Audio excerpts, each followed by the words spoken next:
नमस्कार, live India में आपका स्वागत है। मैं अनिल सम्राट। देश भर में महावीर जयंती मनाई जा रही है। इसको लेकर हर ओर महोत्सव किए गए जैन धर्मावलंबियों के द्वारा। आपको बता दें कि श्रद्धालुओं ने शोभा यात्रा भी निकाली है।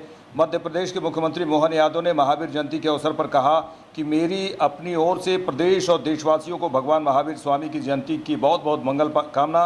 लगभग 2500 साल पहले एक महापुरुष का जन्म हुआ था, जिन्होंने जियो और जीने दो के सिद्धांत के आधार पर अपनी एक अलग पहचान बनाई थी।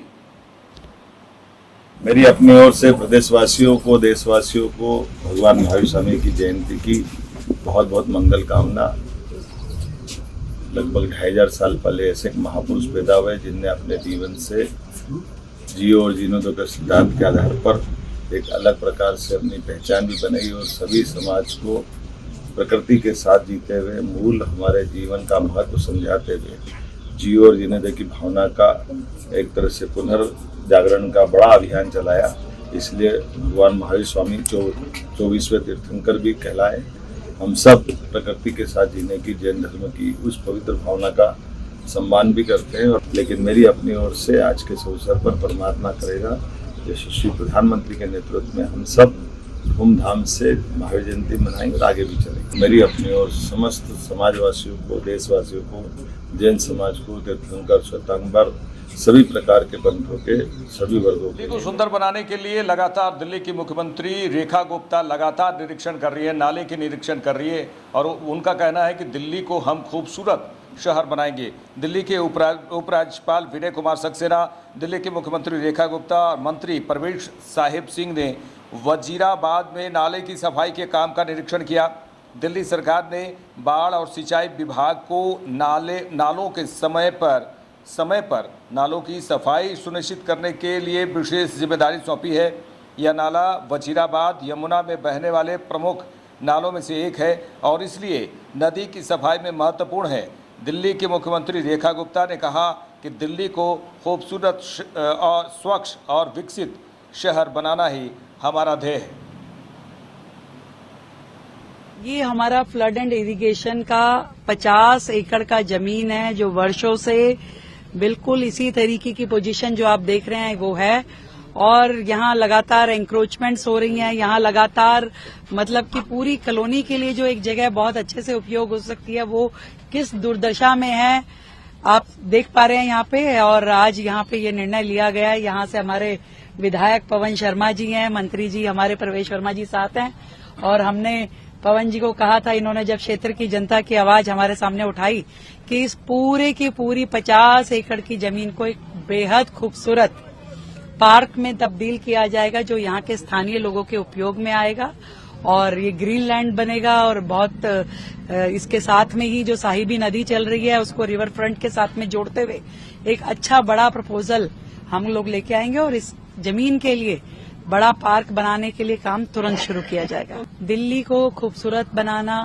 स्वच्छ बनाना, विकसित बनाना, यही हमारा ध्येय है। आप जैसे ये रोड देख रहे हैं कितनी धूल है, तो ये भी बहुत बड़ा कारण है पॉल्यूशन में। तो हमारी कोशिश है मानसून से पहले जितनी रोड हम उसको बना पाएं और उसके बाद में दिल्ली की सारी रोडों को अपना रिकार्पेटिंग करने का हमारा टारगेट है। पूरी दिल्ली में ऐसी कोई भी सड़क नहीं छोड़ेंगे जहाँ पे धूल मिट्टी उड़ेगी। तो इस बार वाटर लॉगिंग की समस्या नहीं मिलेगी दिल्ली वालों को? हमारी पूरी कोशिश है। और सर जगह जगह आज भी इंस्पेक्शन चल रहे हैं यमुना को लेके, ड्रेन्स को लेके। देखिए जब सरकार सड़क पर उतरेगी तो हमारे अधिकारी भी उतरेंगे और वो अधिकारी उतरेंगे तो काम होगा, हरियाली का वातावरण होगा। और ये जो हमारे जो पार्क जिसमें हम खड़े हैं इस समय, इस पार्क को दिल्ली के जो 5 सबसे सुंदर पार्क बनने वाले हैं, हमारी सरकार का 5 में से एक सुंदर पार्क यहाँ जो मोहन गार्डन का ये हमारा है, इसमें बनने वाला है। मैं अभिनंदन करता हूँ माननीय मुख्यमंत्री का, माननीय मंत्री जी का और एलजी साहब का कि उन्होंने जिन क्षेत्रों में कोई जाता नहीं था उनमें आकर स्वयं उन्होंने समय निकालकर उन्होंने अपने आंखों से देखा है कितना सुंदर दृश्य होगा जिस समय भी हरा भरा होगा। और उसके कारण से ये जो है ना 1 साल के बाद जब आप दोबारा से इंटरव्यू लेने आएंगे, यहाँ हमारे माननीय मुख्यमंत्री जी और मंत्री जी और एलजी साहब यहाँ पर फीता काटने के लिए आएंगे, तो आपसे मैं निवेदन करना चाहता हूँ उस समय आप भी आना और आप देखेंगे एक साल में जिन जिन क्षेत्रों में हम खड़े नहीं हो सकते थे, जहां थोड़ी देर के खड़े होने के बाद जो अनेक प्रकार की दुविधाएं पैदा हो जाती थी, उसके सुगंध का जो वातावरण होगा और किस प्रकार का सुंदर ये बना है, उस प्रकार की चीजों को देखने को जो आपका अनुभव आएगा, तो मुझे लगता है कि उस प्रकार के पार्क का निर्माण यहाँ मोहन गार्डन का ये जो हमारा विपिन गार्डन का इलाका है, इसमें हम विकसित करेंगे। आज दिल्ली के जितने बड़े नाले हैं, जितनी बड़ी ड्रेन है, उसका विजिट सरकार के द्वारा किया गया। हमारे माननीय एलजी महोदय हमारे साथ रहे, मंत्री जी साथ रहे। और जब बात होती है कि यमुना की सफाई के लिए क्या किया जा रहा है, तो मैं आज आपको ये बताना चाहती हूँ, यमुना की सफाई के लिए ये जो लगातार 22 नाले जाकर के यमुना जी में जो गिरते हैं, उनकी लगातार डिसिल्टिंग पे काम, उनके लिए नए एसटीपीज और डिसेंट्रलाइज एसटीपी बनाने का काम हर 15 दिन बाद जो विजिट हो रहा है, ये लगातार यमुना सफाई के निमित्त ही ये पूरा काम चल रहा है। और पिछली बार जो हमने विजिट किया और आज जो हमने विजिट किया, इसमें एक बहुत बड़ा फर्क आप सबने देखा। यहाँ पर जिस स्पीड में काम हो रहा है, जिस गति से मशीनें यहाँ लगी हुई है, हर एक नाले पे जो अगला जो टारगेट था सफाई का, डिसिल्टिंग का, सिल्ट निकलने का, सिल्ट यहाँ से उठाने का, वो सारे टारगेट लगातार अचीव हो रहे हैं। सरकार कमिटेड है इन सभी बड़े नालों की सफाई के लिए, एक अच्छा वातावरण जिसमें कि दूषित हवाएं ना हो और नाले अपना फ्री फ्लो में चले, जितनी हर्डल है वो हटाई जाए और नई नई मशीनें ला करके उसका डिसिल्टिंग हो। और अंततोगत्वा यमुना में जाकर के जब ये सारी ड्रेन गिरे तो वो अपने साफ स्वरूप में गिरे, ताकि यमुना गंदी ना हो। इस प्रोजेक्ट के तहत आज हमने बारापुला, सुनहरी पुल और कुशक ड्रेन, ये सारी, और वजीराबाद, ये सब देखी। अब हम नजफगढ़ की तरफ जा रहे हैं, तो ये सारी वो ड्रेन है जिसकी और पिछली सरकारों ने कभी ध्यान ही नहीं दिया। उन्होंने कभी एसी कमरों से बाहर निकल के ये चिंता नहीं करी कि इन ड्रेन्स पे आके खड़े होने की आवश्यकता है कि काम करने की। मैं धन्यवाद देती हूँ एलजी महोदय ने लगातार इस काम को सरकार की एब्सेंस में संभाला और आज भी वो यहाँ मुस्तैद है और हम लोग सब मिलके एज ए टीम दिल्ली के लोगों की सुविधा के लिए, ताकि आने वाला समय जो है गर्मियों का, बारिशों का, उनके लिए बेहतर निकल पाए, इसके लिए काम। 11 हमले, मुंबई हमले में आरोपी तहव्वुर राना को समर्पण किया गया है, तहव्वुर राना ने, और इसको लेकर कई राजनीतिक दलों के नेता अपनी अपनी प्रतिक्रिया व्यक्त की है। कांग्रेस सरकार के समय हम जिस होटल में खड़े हैं, यहीं पर आतंकवादियों ने हमला किया था। ये होटल पे लोगों की जान गई थी, लेकिन कांग्रेस की सरकार ने कुछ किया नहीं आरोपियों के ऊपर सख्त सजा दिलाने के लिए, बल्कि जो पकड़ा गया था कसम उसको भी बिरयानी खिलाते थे। ये मोदी जी का दृढ़ संकल्प था कि जिन लोगों ने हमारी देश पर आंख उठाई उनको सख्त से सख्त सजा मिले। और आज हर भारतवासी को गर्व है मोदी जी पर, विशेषकर हम सब मुंबई कर कृतज्ञ हैं मोदी जी के कि ऐसे लोग जिन्होंने हमारे देश के ऊपर हिंसक आक्रामक हमला किया था, उनको हम भारत के धरती पर भारत के कानून के अंतर्गत सजा दिलाएंगे। देखिए, संजय राउत जी के कोई बात पे तो कमेंट करने लायक भी नहीं होता है। मुझे लगता है वो तो कोई व्यक्ति कितना भी बड़ा गुनाह कर ले, अगर मुसलमान हो तो संजय राउत जी तो झुक जाते हैं उनके नीचे। शिवसेना, उद्धव ठाकरे जी की पार्टी, संजय राउत जी आज कांग्रेस से ज्यादा तुष्टीकरण करते हैं। और मैं समझता हूं ये पूरा इंडी गठबंधन, कांग्रेस जिसके मुख्य आरोपी है, इनका तुष्टीकरण की राजनीति से परे उठकर कोई सकारात्मक सोच नहीं है। देशभक्ति से वो देश की चिंता नहीं करते। मोदी जी जिस प्रकार से एक तरफ नक्सलाइट को पूरी तरीके से ध्वस्त कर रहे हैं, 31 मार्च 2026 तक दशकों से जो समस्या ने देश को घेरे रखा था, हम अगले आने वाले 11 महीनों में उसको पूरी तरीके से देश से समाप्त कर दें। ऐसे ही आतंकवादियों के खिलाफ हमारी सरकार का बड़ा कड़ा रवैया है और हम किसी को भारत की धरती पर आंच नहीं डालने देंगे। मुंह तोड़ जवाब आतंकवादी घटनाओं पर। राणा को भारत लाया जा रहा है। आप यह जानिए कि अब वैसे देशद्रोहियों का जो इस देश पर बुरी नजर रखने वाले हैं, किसी का भी अब कल्याण नहीं है, सबका सफाया होगा। नरेंद्र मोदी सरकार का पहला जो निश्चय है कि हम अपराध के खिलाफ जीरो टॉलरेंस रखेंगे। अपराधी अपराध करके पाताल में भी चला जाए, उसको ढूंढ निकालने का पूरा प्रयास होगा, ईमानदार प्रयास होगा। मुंबई हमले का मास्टरमाइंड तहव्वुर राना, आप सोचिए मुंबई हमला में कितने लोग मारे गए, निर्दोष, कितने अधिकारी, कितने कॉमन पीपुल, और जो उसका साजिश करने वाला था वो दूसरे देश में छुपा हुआ, उसके प्रत्यर्पण की लगातार कोशिश होती रही। तो 14 के पहले जो सरकार थी वो तो ऐसे लोगों को, मैं बहुत दुख के साथ कहना चाहूंगा कि वो ऐसे लोगों को बचाना चाहती थी। ये मोदी सरकार है। आज नरेंद्र मोदी जी, हमारे देश के यशस्वी प्रधानमंत्री जी के प्रयासों से तहव्वुर राना का प्रत्यर्पण हो रहा है और उसको अपने किए की सजा इसी देश की कोर्ट में तय होगी। मेरा मानना है कि लॉन्ग ओवरड्यू था, बेहद स्वागत योग्य चीज है, क्योंकि फिक्स तो करना होगा। ये देश भूला नहीं वो जो बर्बर हिंसा हमने देखी, तो मेरा तो सीधे तौर पे मानना है कि वेलकम स्टेप है। देर हुई, लेकिन अब जो इकोनॉमिक ऑफेंसेस के फ्यूजिटिव्स हैं उनकी बारी होनी चाहिए, उनमें भी कोई ढील नहीं होनी चाहिए और फौरी तौर पर होना चाहिए। सर, लेकिन गृह मंत्री तहव्वुर राना का प्रत्यर्पण मोदी सरकार की एक बड़ी उपलब्धि है।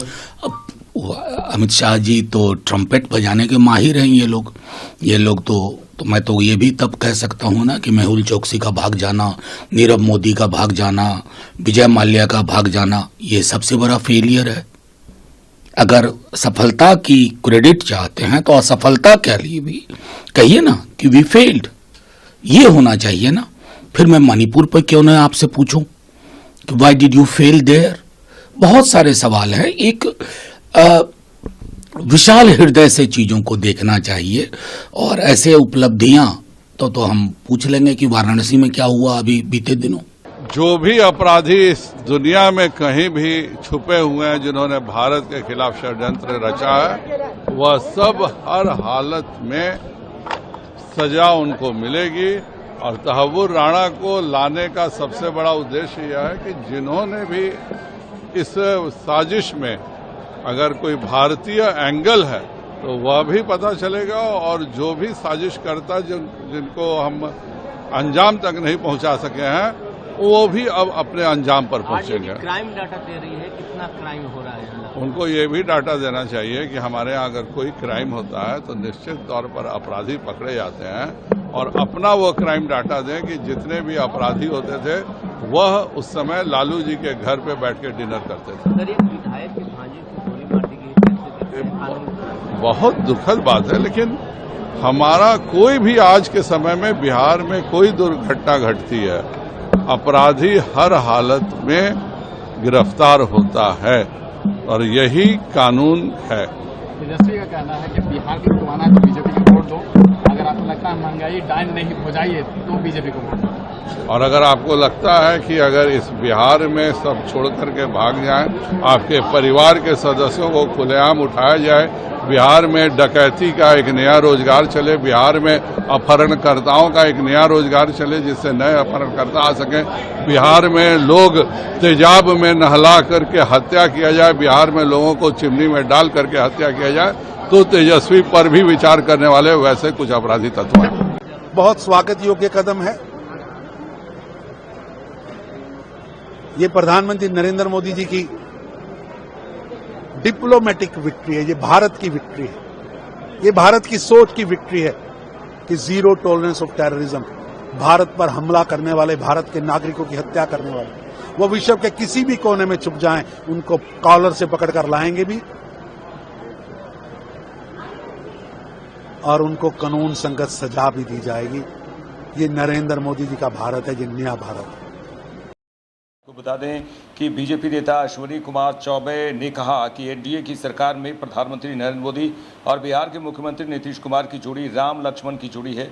और उन्होंने कहा कि मुझे ऐसा लगता है कि अब बिहार की इच्छा है कि हमारे नीतीश भाई एनडीए के संयोजक बने और प्रधानमंत्री नरेंद्र मोदी की टीम में उप प्रधानमंत्री का दर्जा प्राप्त हो जाए तो एक बड़ी कृपा होगी। मैं आज आपको क्या बताऊं, एक बात मेरे मन में विचार आया कि भाई हमारे देश के प्रधानमंत्री श्री नरेंद्र भाई मोदी जी हैं और देश के युग पुरुष ही नहीं बल्कि दुनिया भर के आज हर देश के प्यारे भी हैं और वसुधैव कुटुंबकम का गान पूरे विश्व में उन्होंने फैला दिया। ऐसे प्रधानमंत्री विरले होते हैं। सौभाग्य से अटल जी के बाद और उनके आशीर्वाद से हमें ऐसा प्रधानमंत्री मिला है। और बिहार में ये राम लक्ष्मण की जोड़ी, हमारे नीतीश कुमार जी जो मुख्यमंत्री 20 साल से मुख्यमंत्री है, मामूली बात नहीं है उनके लिए। मुख्यमंत्री अब कोई बड़ी चीज नहीं, वो एक हम कह सकते हैं कि मुख्यमंत्री से उनका ओहदा बड़ा हो गया। और ये एनडीए की सरकार नरेंद्र भाई मोदी और नीतीश कुमार राम लक्ष्मण की जोड़ी पूरे देश को दिशा देने के लिए खड़ी है। और बिहार में आसन्न चुनाव में जहां हमारा लक्ष्य है कि हम 225 पर जीत हासिल करेंगे, तो निश्चित रूप से हमें नरेंद्र भाई मोदी और नीतीश कुमार जी का नेतृत्व तो चाहिए ही, लेकिन निश्चित रूप से मुझे ऐसा लगता है कि अब बिहार की इच्छा है कि हमारे नीतीश भाई देश के उस ऊंचाई को जहां से पूरे देश की मंत्रणा होगी, एनडीए के कन्वेनर बने, नरेंद्र भाई मोदी जी के टीम में उनको उप प्रधानमंत्री का दर्जा प्रदान हो जाए तो एक बड़ी। बिहार में अगर आरजेडी की बात करें तो आरजेडी लगातार सीएम नीतीश कुमार पर हमलावर है और लगातार आरोप लगाते ही लगाया जाता है आरजेडी की ओर से। देखिए, आरजेडी नेता मृत्युंजय तिवारी ने कहा कि नीतीश कुमार जिस तरह अचेत स्थिति में है, अब बीजेपी उनको किसी कीमत पर मुख्यमंत्री देखना नहीं चाहती। नीतीश कुमार की पार्टी को बीजेपी समाप्त कर चुकी है, अब सिर्फ विलय होना बाकी है। तो हमारे नेता श्री तेजस्वी यादव जी हम लोग लगातार बोल रहे हैं कि आदरणीय नीतीश कुमार जी जिस तरह से अचेत स्थिति में है, अब बीजेपी उनको किसी कीमत पर मुख्यमंत्री देखना नहीं चाह रही है।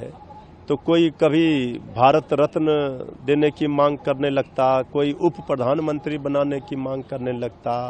आदरणीय प्रधानमंत्री जी भी लाडला सीएम बता गए, ये मजाक का पात्र बना दिया। आदरणीय नीतीश कुमार जी की पार्टी को बीजेपी समाप्त कर चुकी है, अब सिर्फ विलय होना बाकी है, ये तो सबको पता है। जो बात आदरणीय अश्विनी चौबे जी कह रहे हैं, इसके पहले भी बीजेपी कई नेताओं ने कहा भारत रत्न मिलना चाहिए। तो इसी से पता चलता है कि बीजेपी किस तरह से। देखिए, बिहार में तनिष्क शोरूम में जिस तरह से लूटपाट किया गया था, अब सम्राट चौधरी ने, डिप्टी सीएम सम्राट चौधरी ने कहा है कि सभी अपराधियों को त्वरित पकड़ा गया। और बिहार के उप मुख्यमंत्री सम्राट चौधरी ने कहा कि तनिष्क शोरूम लूट मामले में जितने लोग थे, पुलिस ने सबको चुन चुन कर गिरफ्तार किया है और कुछ का एनकाउंटर भी करने का काम किया गया है। ये राजद की सरकार नहीं है। उन्होंने कहा कि ये आरजेडी की सरकार नहीं है, यहाँ अपराधियों को जेल में जाना पड़ेगा। जो अपराधी कट्टा या हथियार दिखाने का काम करेंगे, उसे पुलिस ठोकने का काम करेगी। देखिए, यही तो मूर्खता है। किसी के पारिवारिक झगड़े में कोई हत्या हुई हो तो पारिवारिक हत्या है, उनके परिवार के लोगों जैसा ने प्रथम दृष्टया पुलिस ने बताया है, उनके परिवार का इशू है, कोई अपराध नहीं है।